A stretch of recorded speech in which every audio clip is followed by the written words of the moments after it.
And so, the moral of the story is keep some fig cakes around because you might and make yourself some tea or something. Yeah, I don't know. That's really good.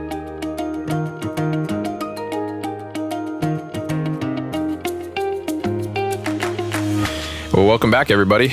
We are San Josh, and so we're going to be hitting the rest of it, but remembering this is really just downward trajectory. We've got some glimmers of hope throughout it, but this is really just a sad story about the downfall of both Israel and Judah. So we pick up in chapter 14 with King Amaziah. Good king or bad king?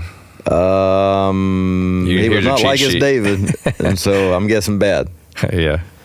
He did what was right. He did follow Joash's example. Yeah, so he did what was right, but he did not follow David. There's basically like 3 criteria, right? So were they doing what was right? Did they tear down the high places? And were they like David? Yeah. And that was kind of the 3. And so what we see here is even the good ones until we get to, I think, Josiah and Uzziah, both only ones that were compared to David in a good way. The rest of them had not torn down. At the very least, they didn't tear down the high places. Well, it's amazing to me, the ones that do tear them down, the next king, I guess, builds them back up because they got to be torn down again. It's like, it's like a lot of work. It's like, hey, let's just leave it down, guys. Yeah. I was wondering, why would they, with all that work? Why would they go through the work of tearing down? Well, that seems a little bit more clear. They're trying to do what was right. And especially when it comes to Josiah with the law, he found the law and he saw that, hey, this is what we need to do. Right. But when they came in and they built up as far as the evil kings, it's like, well, why would you do that? And the only thing that I can think of is, just like everything else, they're just doing what the people wanted in a sense. One thing that is notably different with this king is that he assassinated those who assassinated his father. But look at verse 6. He did not assassinate the sons of the assassins. Yeah, according to the word of the Lord. Yeah, and so this is, every other king comes in, they just kill everybody. Yeah. And so he says that fathers must not be put to death for what the sons do, and sons must not be put to death for what their fathers do. A man must be put to death only for his own sin. So this is a shift in the culture and the theology. For a long time, they thought, it all flows down. And there is some degree of that. We recognize that it can be visited upon the future generations. But here we're seeing a pretty dynamic shift in thought pattern right there. Yeah. A little bit later on, I wrote down in the margin, don't start with can't finish. And that's kind of the claim that he's coming up against him. Jehoash, king of Israel, sent word to Amaziah. And he says, basically, are you really coming up against me? Are you really starting something that you can't finish type idea? Mm-hmm. But this is civil war. Right. We've got civil war, and this is back and forth. And so sometimes you've got them working together. Sometimes you've got them going against each other. And oftentimes they are against each other. Wish we could find that book of the Kings. I mean, everything got recorded in that. And it's like, all the other stuff he did is recorded somewhere else. And at some point come to the conclusion, if God wants to know it, being here. Yeah, and we've got a little bit more detail sometimes in Chronicles. Sometimes we've got, pretty much just parallels in Isaiah. But some of the prophets will have some more detail too. Jeroboam, when we come to the end of chapter 14, Jeroboam the second, if you will. This is not the first Jeroboam, of course. This is the second one. And just to keep it straight, Yeah. We don't want to be too confused. Because, back to these little charts and stuff, because I'm like, wait, so there's a Jehoram, there's a Joram, and there's one in the north, one in the south. That's right. And they're in at the same time. Yeah. Yep. Joash and Jehoash, and that can be the same name, which one's in the north and one's in the south. Yeah. And it's like, my goodness. And now we got 2 Jeroboams, and Elijah and Elisha ain't so far off either, so you can get those confused easily. So if you're trying to commit all this to memory, then fantastic. Well, then later on, you got the names changed because King of Babylon didn't really like him, I guess. So. Yeah, Jeroboam, he did what was evil in the sight of the Lord. He did not depart from the sins of Jeroboam, the original Jeroboam. And so essentially, were they like David? Or were they like somebody else? It was always, were they like David, or were they like, basically, Jeroboam is very popular in the evilness. Later on, it's Manasseh. Right. But anyway, they're comparing them. Hey, are they good or are they bad based on the other guys? I expected, but I've known for a long time it doesn't work out this way, is that the evil kings would reign less time, right? You would think, okay, that makes sense from our natural minds and how God operates, and yet some of the worst kings, like, was it Omri, whatever, a couple of them, like 50, the longest reigning king out there was like one of the worst, 51 years. I think it was Omri, but I don't know. Jeroboam the second reigns 40-something years. 40-something, right? 41, I think. Yeah, Manasseh reigns about 50 years, but he kind of repented, I guess, if you consider that. After killing so many people that God was angry forever.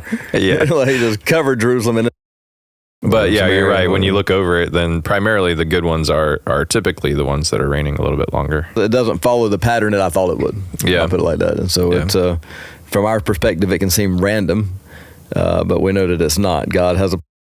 And so again, the end result is Israel and Judah are going the way of the dodo bird here. They're spiraling the drain, and so by having these bad kings in longer doesn't thwart the plan of God. This is the plan now. This is where it's heading, and so this is part of the process. Yeah, it's weird because it's almost like the cause and the effect. Yeah, right. In terms of, so you've got God raising up kings, especially in other nations, to bring them about to the point where later on, when we get to one of the kings, the name's blanking off the top of my head, but he claims, that he's got the word of the Lord, and that's why he's coming up against him. Right. And he's not being honest in that. Like, he's just making it up as kind of an ingenious ploy. But at the same time, it's genius because people are probably thinking, well, maybe that's right. Maybe he is true. Maybe God is raising him up because it seems like he's done that before in the foreign gods and or the foreign leaders and stuff. So we've got God's sovereignty written all over this for sure. Verse 26, though, in Jeroboam, for the Lord saw that the affliction of Israel was very bitter, for there was none left, bond nor free, and there was none to help Israel. And so just even seeing the compassion that God has, even in some of the worst kings, is good. Reminiscent of Ahab, who was awful, and yet God showed him so much grace. Yeah. So we have a little bit of bright light now in Judah. So when we're bouncing back and forth to Israel, of course, Israel in the north has always got bad kings. We don't have any redemption in there. Yeah. Whereas Judah, we have often some good ones highlighted in the midst of the bad. And so Uzziah or Azariah was one of them. Yep. He did what was right in the eyes of the Lord, according to all that his father. Nevertheless, the high places were not torn down. And so that's what we're seeing in the pattern in Judah. So even the good kings. So it was Amaziah, he didn't tear down the high places. Uzziah didn't tear down the high places. Jotham didn't tear down the high places. We don't get it until Hezekiah. Hezekiah, you're like, oh man, thank goodness he's finally tearing down the high places. Some breath. Yeah. Well, this guy, Azariah, reigned 52 years, which is a long-term time period at least. So he would have been, 68, almost 70, which again, 70 was a peak out point for most people in that time frame. Yeah. And he had the skin disease that he died with, so much so, and so maybe leprosy, it doesn't say for sure. Had to live kind of quarantined. Yeah, in a separate house. Yeah, pretty sad. And again, all of his accomplishments are in the Annals of the Kings, and so, y'all can go there and read those. You almost feel bad for the ones that only make it 6 months or 3 months or 8 months. And so Zechariah, he only made it 6 months. But he did was evil. It's interesting, too. If you look at some of the charts, then you've got the line in Judah. You can see the faithfulness of God, and you even see the sovereignty of God, like we talked about, because we see the lineage. But that's not the case. Very seldom do we have a lineage at all within the kingdom of Israel. And so you've got this guy is usurping this guy, and conspire against. And so you're constantly having this usurping. Takes over. And it's interesting to see that as well. But I see it more in terms of God as part of preserving the line that he had promised in the south. Right. Whereas this is what happens in the north. This is what happens when God isn't providing, basically. That's right, yeah. Without some supernatural intervention, people just go amok. And we see that because, who is it? Josiah? Was it Josiah? Yeah, I could only think Joash in my mind, but I knew that wasn't right. So we've got, Zechariah, he's only 8 months. Shallum, he reigns 1 month in Samaria. So these guys are going fast. People conspiring. Menahem, he reigns 10 years, so he's actually got a good handle on things as far as not letting anybody usurp him. Yeah, you're talking about a terrible job. Being king in the northern kingdom would have been a terrible job. Like, you might make it a month, you might make it 10 years, but you're not going to make it too long. Somebody's going to kill you. Yep. So you've got him 10 years, you got Pekahiah, he's 2 years, and then Pekah, however you might want to pronounce these names, 20 years. They're all bad. Jotham and Judah. So he did what was right, but again, he was one of the ones that did not tear down the high places. You could probably read just half of Kings and get the whole story. I mean, it just is a lot of repetition. It's just different names. And that's basically the story of Judah. he did this, but he didn't do that. The story of Israel is he was worse than the one before. Yeah. And so you could just basically apply that throughout, and you would be almost right in every occasion. Yeah. So we got Jotham, he did what was right. God began to send Rezin, the king of Syria, Pekah, the son of Remlah, against Judah. And so this is God starting to bring out some wrath against Judah, knowing, some of the evil that they've done as well. But it's about to really ramp up because Ahaz, when he starts reigning, he goes way evil. And so we've got one of the worst kings to start to show his face, in the Judah and the southern kingdom here. Right. It says he even, in verse 3, he even burned his son as an offering according to the despicable practices of the nations before the people of Israel. This is probably the Molech god that, put your sons in the blazing hot arms, or your children. So this is one of those times where it can't be a bigger contrast to see what are the people, the nation of the Jews and stuff, what are they supposed to be versus the others. And so we see that God drove all those people out and he said, you are to be holy. And so it's not just even you're to be holy because, we're calling you to something greater. So people are generally good. We're just calling you to be spectacular. Right. No, it was like, no, there's evil. Without God, there's wickedness, and this is the total depravity of man, the extent of it. And he's like, no, I'm calling you to be different from that. That's right. And so it's absolute darkness. Be the city on a hill. Yeah. Yeah. And they're not. No, they're absolute darkness now. I mean, this is as bad as it gets as far as I'm concerned. People are burning their children. That's all the way down there. Yeah. That's the bottom rung. Yeah. Again, we see the start of the exile in a sense because the king of Assyria, came and carried some of the people off, basically. And so there was deportation. I mean, it wasn't full on right then, but that's where it started. Yeah. And some of the people had to go, and they took all the silver and gold and the treasuries. And, we keep thinking all this gold that Solomon stored up. Well, little by little, they gave it all away to these other kingdoms. It's interesting that there was, by the end of it, that there was anything left. Well, there wasn't. They stripped the walls in the temple. Well, yeah, but then even in Judah, at least. Yeah. I was thinking one of the later kings, he still had some gold. So dug it up somewhere. Yeah. Yeah, little by little, you can start to see I think the temple, like you mentioned, is kind of that symbol that they can look to, too. The grandeur of what it once was, and they're seeing it disappearing and going off, and they're like, hey, I think maybe this should be a sign to us that this is not the way that we should be headed. A unique passage where Ahaz goes and meets with Tiglath-Pileser of Assyria, and he sees this altar, obviously to a foreign god, and he likes it so much that he sends the blueprints back to Uriah, the priest, to build one just like it. Yeah.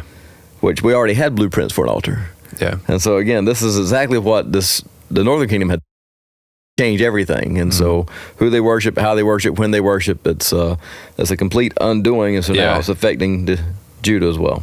Yeah, and you have to remember too, it's not even just the foreign gods, but it's also, God he cared about where they worshiped as well. That's right. So it wasn't just who they worshiped, but where they were. Essentially it was because he has chosen where his name is going to be. And so it was a matter of, hey, I've chosen this place, and so you're going to submit to that in a sense, and in a good way, as opposed to just doing it on your own and on your own terms.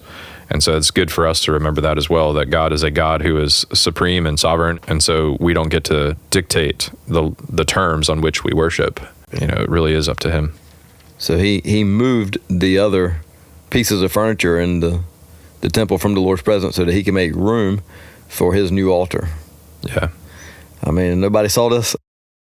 Hey, that's probably not the best idea, guys. It was very specific when God was talking to us about setting up the temple, man. It was very specific. Well, and you got to wonder, obviously we're going to see the prophets that were around in these different times, but it makes you wonder, okay, where are all the prophets, the priests, standing up, or are they not? This priest definitely did not. Yeah. Uriah did everything he told him to. Yeah.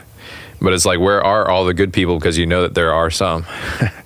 There's got to be some around that keep the law. But it's just what they're showing you here is just how much they want to be like Assyria. This is just the nature of the beast.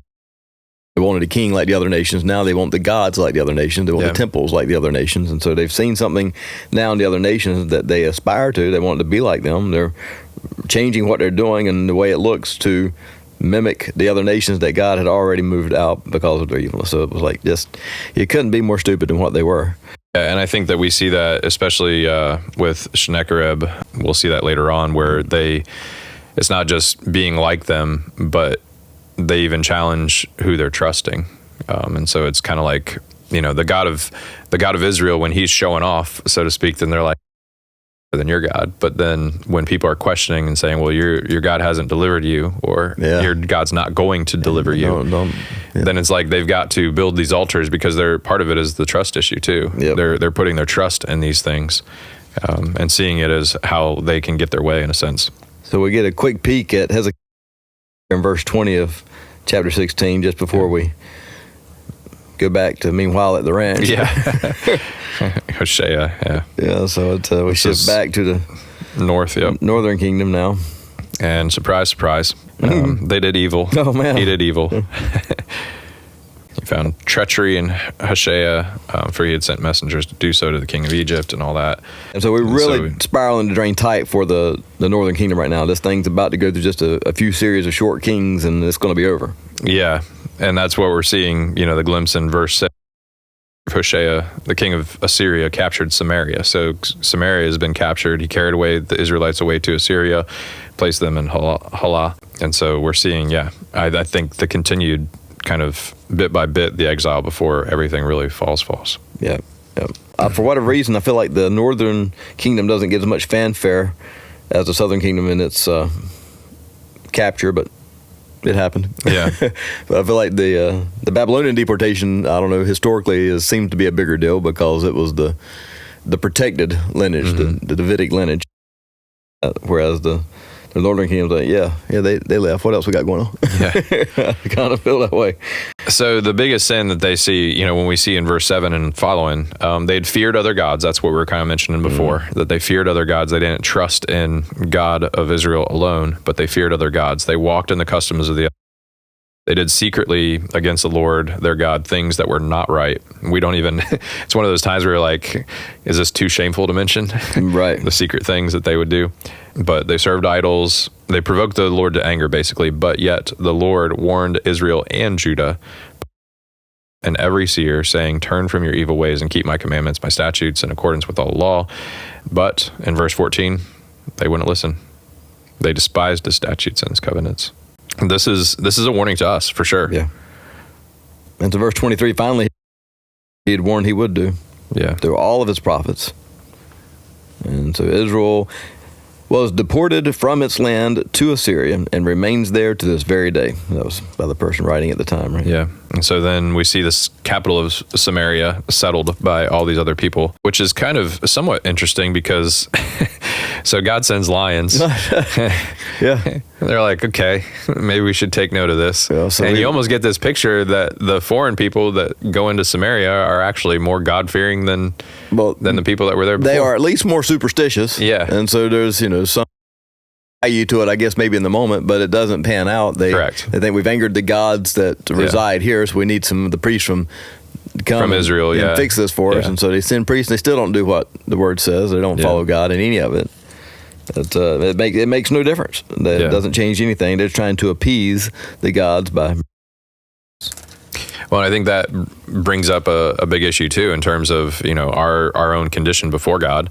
Are we just simply fearing God, and is there obedience, or is there, checking the boxes, so to speak, just out of the fear of God? Yeah. And when we mean that, we mean, okay, we're afraid that God is going to do to punish us, and so that's the only motivation.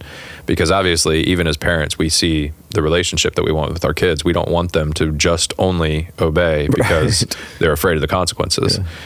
We want the trust to be there, and so the fear, knowing that in our way towards God, it's of God, knowing that we respect him, that we do see the power that he has. We do see that he is sovereign, that he is in control of everything, that he is understanding of all things. And so the respect comes to fear as well. So for our kids, what we've discovered is it crosses a line whenever they truly believe that, A, we know more. It takes a minute for them to come to that conclusion, right? We know more. And they forget that when they're teenagers. Yeah, and B, that we love more. Yeah. That we care more about them then even they care about themselves. They think they love themselves the most, right? But in reality, for the parents' love is deeper than even the child's love, because they're just so limited in their perspective on everything. But we've seen it even some recently in my house where there's been, we've crossed some borders there that need to be crossed for them to realize, okay, if I had just listened, this would have gone differently, because we gave advice and they did this and it didn't work out. And it's like, okay, I should listen to that. And so some of the times that has to happen, right? Well, people just refuse to learn. Yeah. I mean, there's a reason why we're Israel, and we could put ourselves in there. In that case, we're sheep. It goes back to Cool Hand Luke, man. It seems to me that some people just cannot be reached. When we get to chapter 18 with Hezekiah, he is, this guy. Yeah, he's a light, because he's finally one that does remove the high places, like we mentioned before. He trusted the Lord, the God of Israel, so that there were none like him among all the kings of Judah after him, nor among those who were before him. And so essentially, when we get to Hezekiah, these people are the best since David, if we're going to compare him to anybody. And perhaps they're wondering, some of them at least, they're wondering, hey, maybe this is the guy that's even better than David that we're looking for. Interesting, in this particular early verses here, he demolished the bronze serpent that Moses had made. Yeah. For up to that time, the Israelites had been all to it. Yeah. And it's just like us, right? To take the good gifts of God and turn it into idolatry. But couldn't they come up with a better name? They just called it Nishatan or whatever. And they're like, it's a bronze thing. Yeah, it's a bronze. But yes, you're right. I mean, it's just like humanity to take what God gave as a symbol and turn it into the real thing. Yeah. I can't help but think, my mind always goes back to that Romans 1, where we take what is created and we start worshiping that instead of the one who created it. Yeah, we love the gifts over the giver. Yeah. So, God gives us something good and it becomes the thing we live for. Yeah. And it's idolatry. Yeah, and we want the stuff. I mean, that's really what it boils down to. We like, when it comes to trust or what have you, then we want what's right there in front of us. It's the reason why we feel so much more comfortable when there's money in the bank account. Yeah, that's right.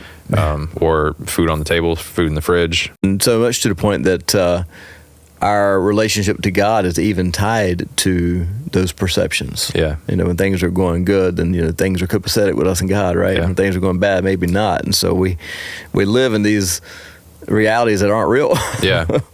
And yet, as we see here, as we in our own lives, that when we're comfortable and when we're in plenty, those are the times where temptation is probably the greatest to forget God. That's right. Yeah. So it is interesting back and forth. So they stopped serving. Who was it? Moab? Or were they? Let me think. Assyria. He rebelled against Assyria and refused to submit. And so he trusted the Lord. And so this is where you were coming back to that story earlier, where they come and give him the report and say, hey, you shouldn't trust your God. All the other nations did, and look where they are. Yeah. My first question comes when Hezekiah, he says, hey, I've done wrong. Withdraw from me. Whatever you impose on me, I'll bear. So my question is, was he trying to deceive him by saying, hey, I realize I've done something wrong. So this king of Assyria, Sennacherib, or however you say his name, I've done wrong there in verse 14. I'm going to pay you whatever. And so he does end up giving him silver from the house of the Lord, the treasuries of the king's house. But the response, though, is, who do you think you are to come against me, basically? Who are you going to trust? Are you going to trust the king of Egypt? You can't trust him. And then he turns to his God. Yeah, he's like, well, are you going to trust in your God? Because he hasn't really done much. Nobody's saved. No God has saved That's right. their people from the king of Assyria. Basically, he's definitely prideful. Yeah. Verse 16 is when they stripped the temple, metal overlays, and so I assumed that metal was gold, but it could have been something silver or bronze. By then, yeah. So verse 25 is where we saw that, as far as moreover, is it without the Lord that I have come up against this place to destroy it? So this is the king of Assyria basically saying, I've the God that you might be claiming or might be trusting in. He's basically telling them, hey, he's the one that's told me to come up against the land and destroy it. And so your question becomes, okay, well, is that actually true or is it not? And I think later on we get enough insight to say, okay, he's probably just trying to convince them that they should bow out mostly because of what Isaiah says and stuff. Well, finally we get Isaiah back into the picture. It's just been a bunch of kings after kings after kings, but anytime we come back to the prophets, it feels like there's a better breath. Yeah. Like in the reading, I enjoy it more. So, Isaiah tells them, hey, don't this guy's not going to do anything. Yeah, and I think it's interesting too that when he's coming up against Hezekiah, as far as the king of Assyria, when he's coming up against Hezekiah, he's basically trying to challenge what they've seen and what their experience is. And so, they may have heard God has done this, done that, but what they know now is, okay, well, we've rejected God. God has punished us this way. We've seen what's happening in Israel right now. I'm not sure exactly the timeline as far as the captives being taken from Israel, but if they're seeing that, and then they're looking at what they have done, they see this king of Assyria coming. Should we trust God? And so, is he really telling the truth? Is he really right? And so there's a contrast of, are they going to trust God? Are they going to trust men? Are they going to trust other gods? And so they're, it's really coming to a head at this point. Part of the reason why he's a good king is because he sought the Lord. And that's one of the things that we mentioned before. The good kings are the ones that seek the Lord, seek the counsel of the Lord, seek the prophets of God, the ones who are representing, the word of the Lord. And so he seeks out Isaiah. I love it. In verse 14, he takes this letter that's been written to him by the trust your God, and he lays it out before God and says, hey, this is what's going on. Yeah. Take a look. What do you think? They're saying you're not a real God. What do you think about that? Yeah. And so now rescue us and let the world know that you are the only God. And so I think it's interesting too that we've seen this before, people play on the character of God, especially in prayer. And so whether it was Abraham, whether it was Moses, whether it was others here, where they're kind of like saying, almost using God's character against him is almost how it seems. But I think it was down to it. I think that's fair because God is who he says he is. Yeah. And so to say, God, you are a merciful God, not to say, well, you have to do this because of your mercy. Right. Because God is God and we don't understand him completely. But still. And it can look like manipulation from the outside, but I think, God's looking for those opportunities to showcase that he is. Yeah. I feel like this lines up just right. And of course it does. And and of course it's opposed to the mocking the living God, right? Is what what Sennacherib was doing. You keep reading, God does this whole thing about it, but basically he's not going to come in here. He's not going to shoot an arrow here. He's not going to even build siege work against Jerusalem. He's going to go back where he came from. Yeah, and he says in verse 34, for my own sake and for the sake of my servant David. And I thought that's interesting too, because yes, we would fully expect for God's own sake, for his own name, for his own renown, that he's going to be doing these things. But he also said, for the sake of my servant David. I think that's primarily going back to the promise that he made to David, and not just because David was a good guy. Right. But at the same time, it does make you think, okay, well, God is responding to the faithfulness of one of his servants. Well, and his own faithfulness, he made the promise regardless of his character now. Yeah. So, the angel went out that night and killed 185,000 in the Assyrian camp. And they got up next morning and there was just dead bodies everywhere. So they said, hey, let's go home, guys. Yeah. And a couple of the ones that left said, yeah, it's a good idea. They went home. And here it is. His sons, King Sennacherib, his sons killed him, struck him down with a sword. And then they had to flee. Yeah. It is absolutely crazy, because when you're thinking about this, or if you go back to, Elisha and his servant, all these different times, we're like, man, it's one of those stories where how other way, you can only see it head in one direction, and yet, God can work in so many different ways, and he has. Yes. How are we going to, defeat these people? It doesn't seem like we stand a chance. But in this particular case, who would have thought? Okay, angel of the Lord comes down, 185 dead, 185,000. Man, what a mess to clean up. They just left them there. I mean, the in between the line stuff is what really draws me in when I read these things. Like, wait a minute, what did they do with 185,000 dead people? Yeah. Did they try to take them home? I can't imagine. I can't imagine either. So listen, that's going to be a rotten mess. I think too, when God says, hey, it's for my own sake, my own name's sake, and for the sake of David, the promise that he made to him. And then the next verse being that he used an angel. I mean, you can't help but say, yeah, that was God. You can't look to any king or any man or anything like that and say, yes. That's exactly right. They just wake up and they're looking around. They're like, what happened? Covered chapter 20 a little bit Sunday with Hezekiah's illness that's going to be until death. And so, trying to explain this to Ruger this week, because he was asking after, Sunday, well, how did that happen? I said, really the best way to look at this is God sent the message through Isaiah and says, you are going to die. The part that he didn't share to Isaiah was unless you pray. And so, God could have said a statement like that, right? And that would have been, from our perspective, more complete. Yeah. But you are going to die was true. Yeah. But there was, another aspect to that reality. Yeah, and there's a little bit more when we parallel this to Isaiah. There is a little bit more. So I think it's Isaiah 36 and following. As far as the first part of it, there's no difference. But I think the main thing is that there's a prayer that Hezekiah offers or it's part of his song, I guess. And I wish I knew a little bit more off the top of my head, but you might have to just somewhere between 36 and 38. Just 38. If you look through, then you'll see Verses. more of his prayer and just relying on God, basically. Right. It's more like a psalm, I think, if I remember right.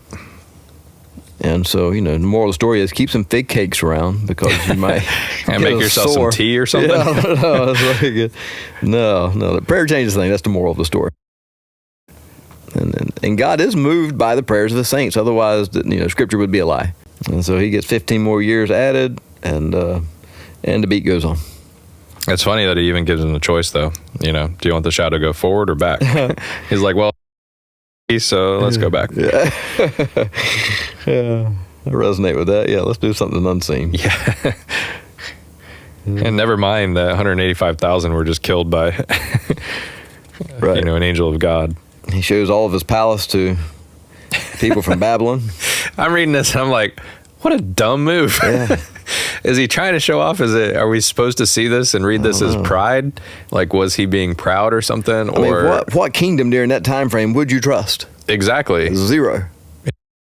And so I was like, come on. I was like, no, we got nothing here, guys. We the brokest people you ever met. Well, and so Isaiah, of course, tells him what we're all thinking. Well, since you've shown him all this, then you can better believe that all of it's going to be taken. It's all going to end up in Babylon. It's the case either way, whether he showed it or not. We realize that. At least there'll be peace and stability during my lifetime. Yeah, and that's crazy too. It's like, hey, my sons are going to bite this one. Yeah. Like, are you excited about this? Yeah. I don't know. It feels strange. Yeah. I guess I don't get stay of execution is, that's we all live there to some degree. You think of America financially, like we're just going year to year. Yeah. But the reality that there's eventually this bubble's going to pop because it's not real. Yeah. And so, we kick the can down the road on our children and grandchildren.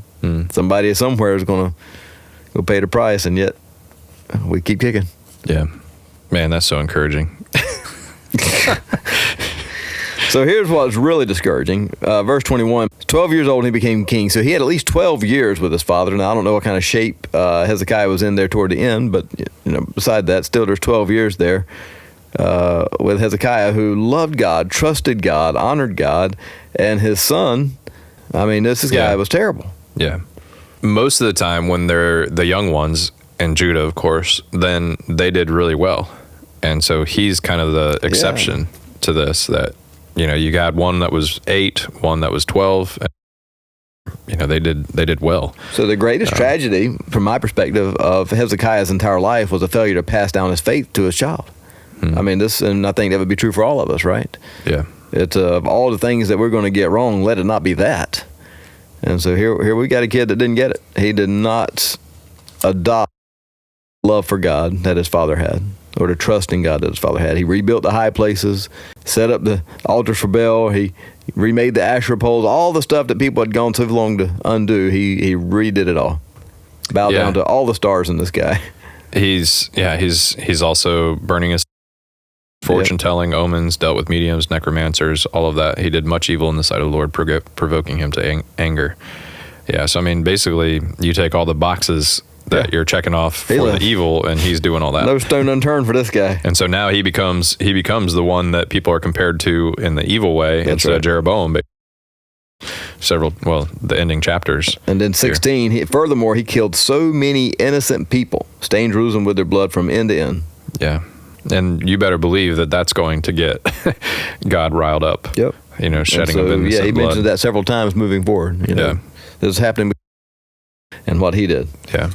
Amnon was also evil. We've got Josiah basically that does well, but Jehoaz and Jehoiakim and all them, they're not so great. So Amnon, he's the one that kind of ends up chapter 21, but he did evil in the sight of God. He basically did the same as his father Manasseh did. But in chapter 22, we have Josiah, 8 years old, but he actually did a good job. I feel like maybe he was uncorrupted. He didn't have a chance to be corrupted, so to speak, and so he was more innocent, perhaps. So we see it go, the pendulum swings the other way. Hezekiah's over here, and then his son doesn't get it and swings the other way, and then his son doesn't get it, swings back. It's like, can't just keep it moving one direction. Yeah. And somewhere along the way of Judah's history, they've lost the Word of God. Yeah. The scrolls that, God had given them, nobody is even looking for them, for that matter. Well, and you have to go, what was the role or one of the roles of the king? Well, he was supposed to have written the law and kept it beside him. And so this would not be the case. Every single king should have had a copy of God's law right there with them Priest at all also times, apparently didn't and have memorized it. Yeah. And so, when they find it in the temple, in the house then of the Lord, then you have to stop and think, okay, how did it get lost? Where was it? Why did nobody go looking for it? Didn't they hear the stories? Dig this thing Couldn't out. they have known about what in it? the world is this? Yeah. Oh, shoot. This is the word. But, his response, again, honored God, and it was beautiful. And he realizes after reading, dude, we have stepped in it, slid around, and fell down. This is terrible. All the things we've done has just been bad and worse. And we are due the anger of God right now. And so he recognizes as king, calls for the people to come together. And we see again that wrath is delayed. And I think that this is a theme that we see throughout it. God is, and I don't think that this is just God responding. I think it's God being proactive and knowing what is going to happen. But we live in a time where God's wrath is being delayed.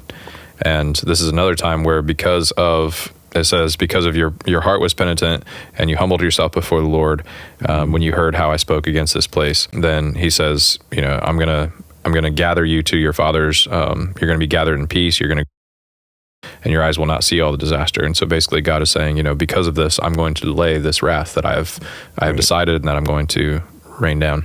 So he brings people together, reads it to them, and they all agree to keep the covenant. Yeah. First time perhaps since Sinai that they've come together.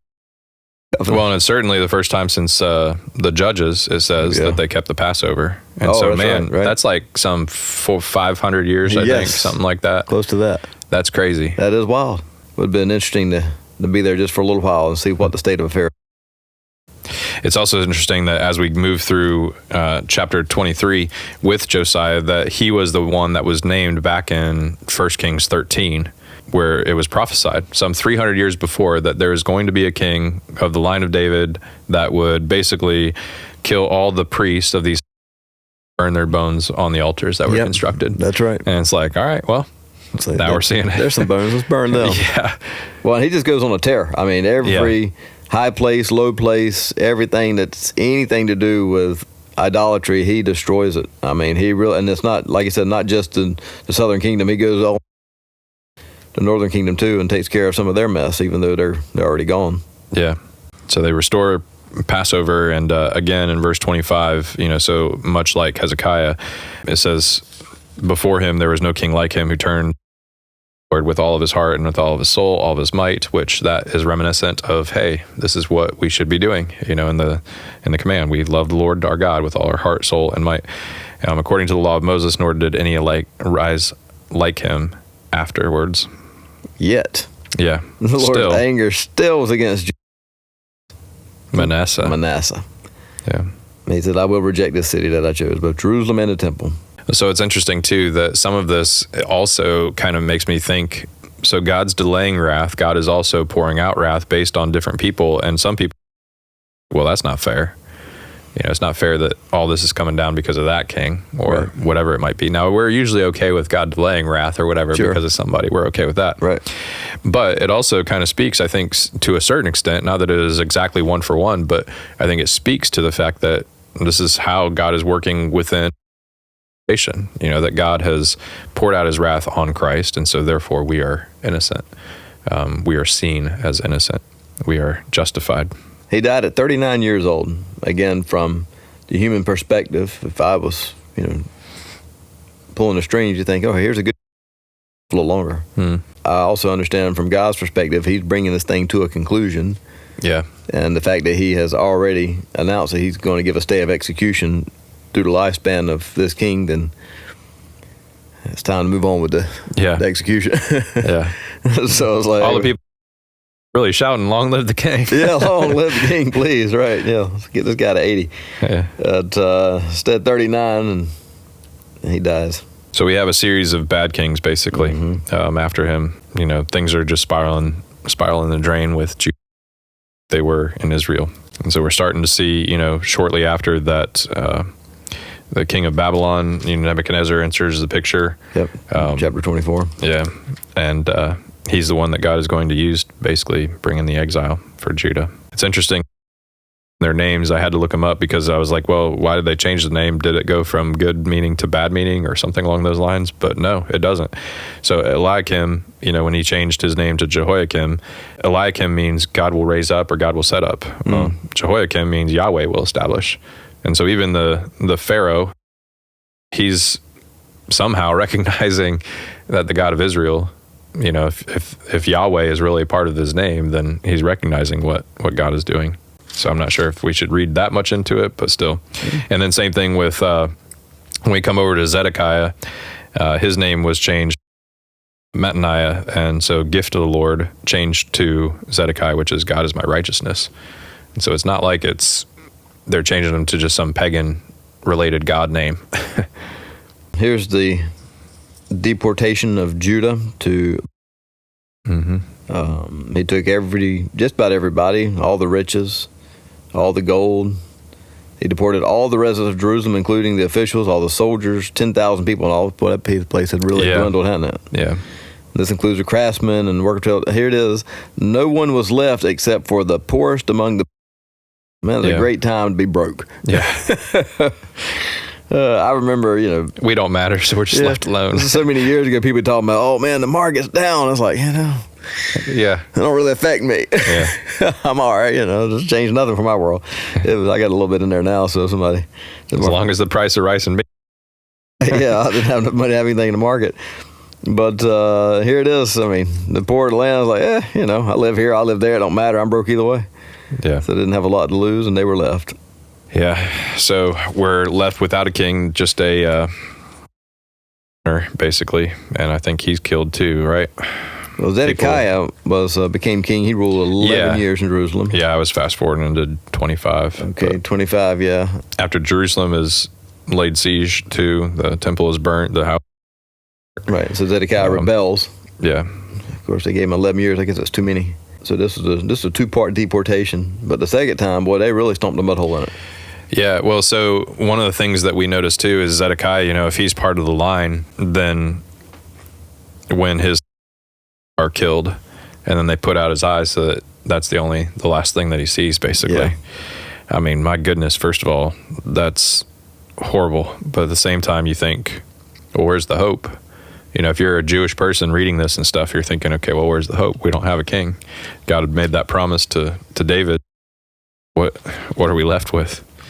And I think to a certain extent, there's purpose in that, in terms of sometimes you see the rock bottom, sometimes you see the worst of the worst, in order to realize, all right, now I can be sober-minded about the way forward, in a sense.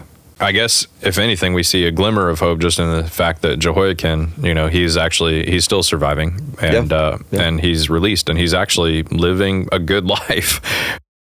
Reason, we're not. I don't know. I didn't look it up to try to see. The king of Babylon, he's like, well, he's freedom, and he's like, you can dine at my table. I mean, I've got to assume he's Davidic lineage. That's the only reason he's getting this kind of grace. Yeah.